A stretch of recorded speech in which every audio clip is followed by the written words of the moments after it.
Hello and welcome to Let's Talk Rugby World Cup Pools. I'm Paul, the guy behind DrivingMaul, and obviously yesterday evening, my time, the World Rugby did the draw for the World Cup 2019. A lot of the comments have been, why is it so far out ahead of the tournament, and why weren't they trying to avoid and make it closer to the tournament? And the answer is, the teams want to have enough time, or especially the top teams want to have enough time to make sure they can book all their hotels, get all their training venues and all of that sort of stuff sorted out well in advance. And so that is why we have it this far ahead. Obviously, currently we know currently we know 12 of the teams that have qualified, and a further 10 are going through the qualification processes at the moment, so there's going to be a bit of guesswork as to how the pools are padded out. So what I'll do is I'll run through each pool. I'll give you my idea as to who the other two teams will be in each pool, and I'll also have a talk about what this means after the pool stages as well, even though I've not been able to find officially where the who will be matched up with who. I'm going to assume it's the same as 2015. So kicking it off, Pool 1, and the first team out of the hat was Japan, who are the third seeds in that pool. First seed is Ireland, second seed Scotland, third seed Japan. And they will be joined by Europe 1 and the playoff winner. Europe 1, so last time around Europe 1 was Georgia, but obviously Georgia have automatically qualified this time, and so if we assume that it's going to be Europe 2, that will be Romania. Now Romania did kick off the qualifications with a loss to Germany from memory, but since then have turned it round and did beat Georgia at the end of that competition as well. The second, if Georgia win the European qualification, and I've forgotten exactly what it's called now, European Champions Cup or something along those sort of lines. That basically is what everyone refers to as the Six Nations B tournament. The winner of if Georgia win that, then the second place will come into there. So Romania have got to be favourites to do that, but Germany, as I say, beat them. Russia have been going well, and Spain as well are also on the up. So there's a whole bunch of teams there that could come into that. Obviously next year. Next year's tournament counts as well, but I say Romania is most likely there. And then the other place is the playoff winner. Now this is where it gets complicated. Essentially, the playoff winner is going to be the third team out of Oceania, out of Fiji, Samoa and Tonga, playing against probably the team the team that comes third in that Rugby European Championship, even though they do have to have a playoff against the European qualifiers. But those European qualifiers are teams like Andorra, Finland, Israel, for example, much lower down the pecking order. So if on the assumption that Romania are European 1, we should be expecting, as I say, so that Germany, Russia, Spain level team here to be playing off probably against Tonga, would be my guess at the moment. So, and out of that, you would have to back or expect Tonga to win that round. So my expectation is that Ireland, Scotland, Japan will face off against Romania and Tonga in that group. Ireland clearly are the favourites currently to go through from here, and if we look at Scotland are on an upward trajectory as well. So those two you would expect to come through as 1 and 2 currently, and also looking forward to how they're progressing. Japan against Romania and Tonga have a good chance to cement and re-qualify automatically for the following tournament, especially as they are at home. Now, one of the things about being third seed is that Japan will get a more favourable draw this time, and what they won't have, or what I don't expect to see them having, is that quick turnaround that they had between South Africa and Scotland last time out. I think it was like 4 days. Only it's like a 3-day gap between, where Scotland had their players fully rested. and we saw that take impact the result. So Japan will have a better draw this time round. Tonga will be the ones that will have, probably Tonga. That playoff winner will be the ones that have the hardest draw, most likely going into this tournament. So Japan could cause an upset in here, as we've seen them do against South Africa the last time round. But you've got to say that Ireland and Scotland are favourites to come out of this one.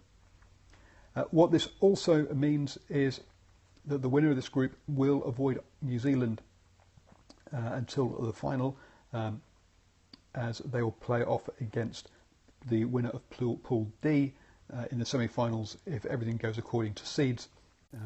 And they'll be looking at, I can't remember if it's going to be the runner-up in Pool B or runner-up in Pool C, which is going to be something like South Africa, Italy, sort of France, Argentina, or England as their quarter-finalists. But they should avoid New Zealand until the final. In Pool B, we have New Zealand as the top seed. The number 2 seed is South Africa, with Italy in third. Africa 1. Now that is probably going to be, last time was Namibia, so you'd be expecting it to be someone like Namibia or Kenya, one of those couple of sides in there. And then finally the repechage winner, which on the assumption that Tonga win the playoff, you'd expect probably it to either be someone like Uruguay out of the Americas, or that Spain, Russia, Germany, that European team to go through.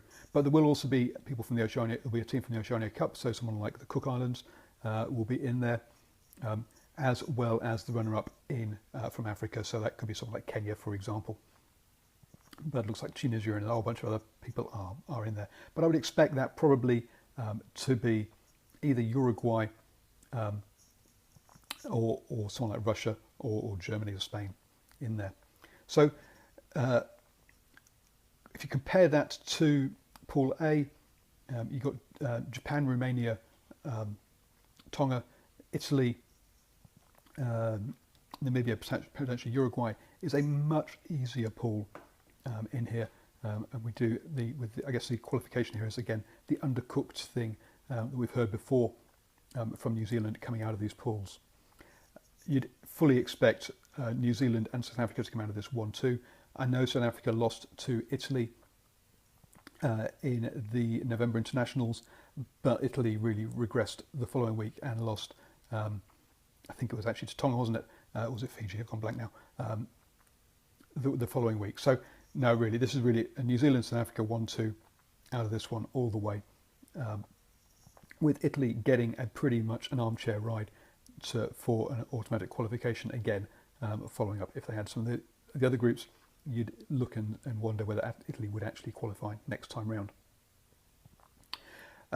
Coming out of this pool, I say New Zealand will be on the same side as the winner of Pool C, which is England, France, Argentina.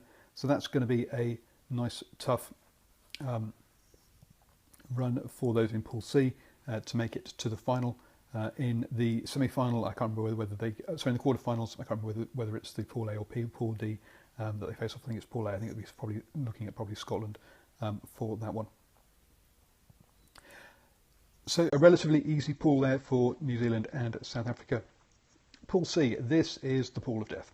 So we've got England, number 2 in the world, France, who are very much on an upward trajectory at the moment, and had a very good, much more dangerous in the November internationals and Six Nations, and just say they look improving, heading towards the Rugby World Cup. Argentina.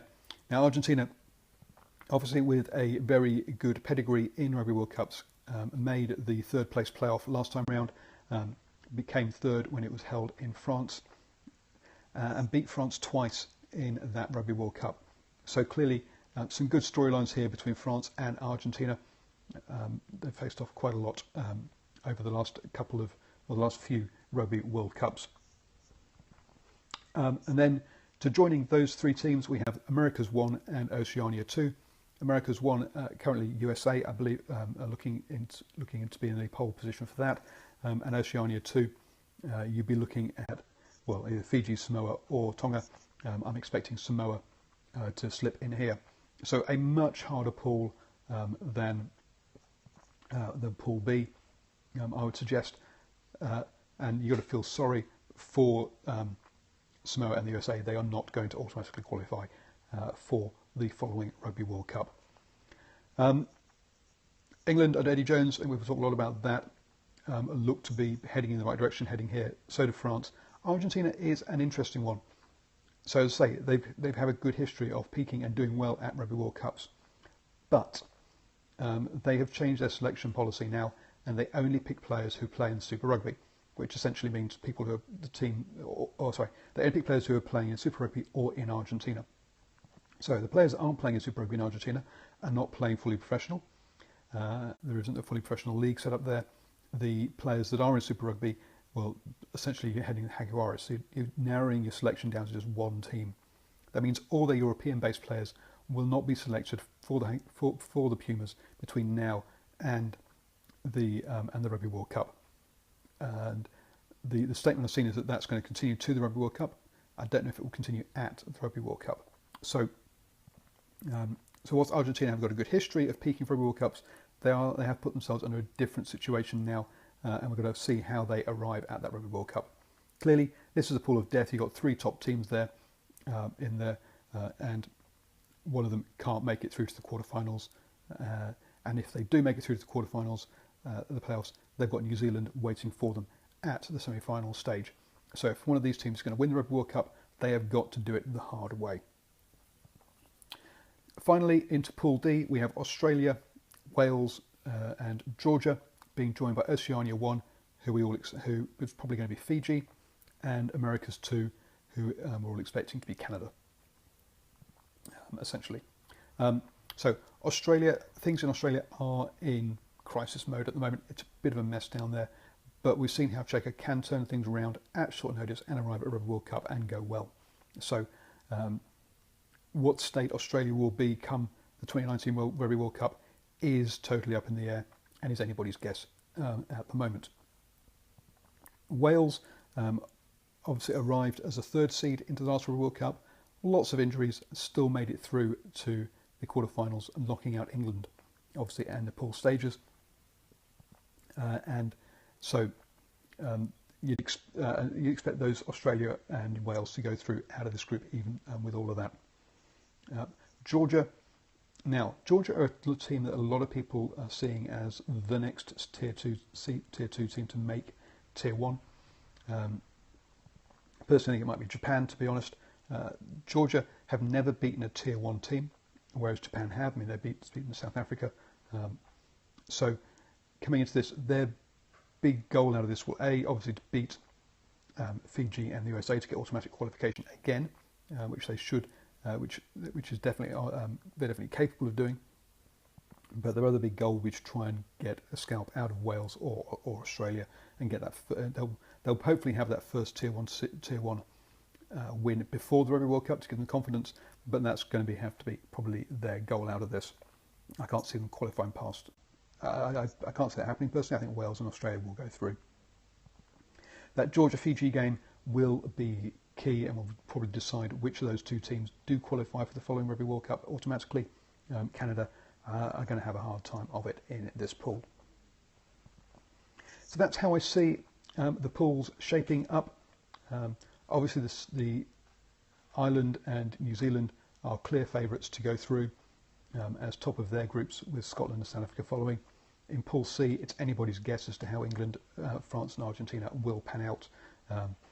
Seeding or current form suggests England, France in that order, but at Rugby World Cup it comes down to just one game, two games, who knows. And then finally in Pool D, Australia and Wales. Australia always seem to beat Wales. It's ages since Wales have beaten Australia, so they clearly have the advantage at the moment, but who knows with the state of rugby in Australia currently what sort of state they're going to arrive at the next Rugby World Cup in. Wales going through a bit of a transition piece, and their teams is ageing, so it's going to be interesting to see how they cope as well, and how many of those players still are on top of their game come at the Rugby World Cup. And Georgia everyone's favourite side to come through. But I'd expect, so currently you'd have to guess it would be Australia, Wales out of that one as well. So there you go, that's how I see the pools. Obviously the Rugby World Cup is still 2 years away. I'm more excited about the Lions currently, but it is starting to hot up now as we head towards that. Tomorrow I will be having a talk about the residency period extension, because it's gone up from 3 to 5 years, and what impact that might have. I've talked about it before, but I'll have another go about that now that it's official. Please do share this with your friends. If you've enjoyed it, give it your thumbs up on YouTube, and don't forget to sign up for a weekly newsletter above on Twitter, down below on YouTube. Thank you very much for joining me. And as I say, tomorrow I'll have a chat about residency periods.